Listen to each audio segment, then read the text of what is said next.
बेचैनी को भांप लिया। एहसान, क्या बात है, तेरा चेहरा उबरा हुआ क्यों है? उन्होंने पूछा, अपना हाथ एहसान के कंधे पर रखते हुए।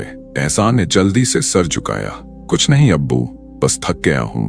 पर हाजी करीम के चेहरे पर एक गहरी समझ थी। बेटा, जिंदगी में कभी कभी ऐसे लम्हे आते हैं जब दिल बेचैन होता है, पर याद रख, अल्लाह हर बेचैनी के पीछे एक सबब रखता है। सब्र करो और दुआ में अपना दिल खोलो। एहसान ने सर हिला दिया, पर उसका दिल अभी उस रात के वाकये में उलझा था।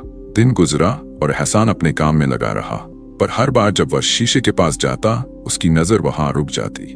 क्या वह लड़की सच में वहां थी या वह उसका वहम था?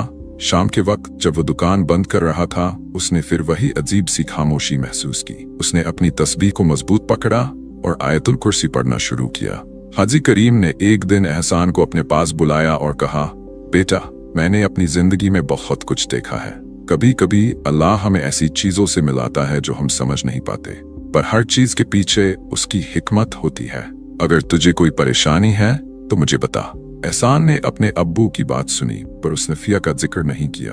वह सोच रहा था, क्या अब्बू मुझे समझ पाएंगे या वह भी सोचेंगे कि मैं पागल हो गया हूँ। उस रात जब एहसान घर लौट रहा था, उसने देखा कि गांव के कुछ लोग चुपके से बातें कर रहे थे। उनकी आवाज में एक खौफ था। कुछ गलत है नूरपुर में।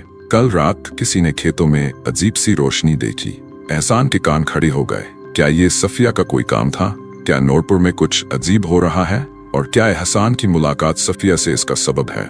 रात के अंधेरे में जब नूरपुर सो चुका था, एहसान दुकान में अकेला था। उसने सोचा था कि शायद वह रात सिर्फ एक सपना था, पर जैसे ही उसने दुकान का दरवाजा बंद किया, एक ठंडी हवा ने उसके चेहरे को छुआ। उसने पलट कर देखा और वहां वही लड़की सफिया खड़ी थी। इस बार उसकी आंखों में एक अलग सी रोशनी थी, एक अजीब सी उदासी।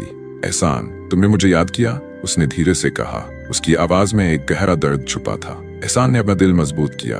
तुम कौन हो और मुझसे क्या चाहती हो? उसने सख्त आवाज में पूछा। सफिया ने एक लंबी सांस ली और कहा, मैं तुम्हें बताने आई हूँ कि तुम्हारी जिंदगी एक बड़े इम्तिहान के लिए चुनी गई है, पर इस रास्ते पर चलना आसान नहीं होगा। एहसान का दिल धड़क रहा था। कैसा इम्तिहान? और तुम इंसान नहीं हो, है ना?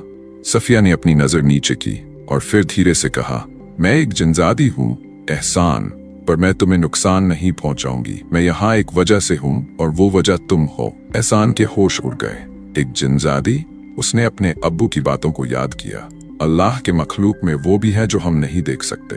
पर ये लड़की, क्या वह सच बोल रही थी या ये कोई फरेब था?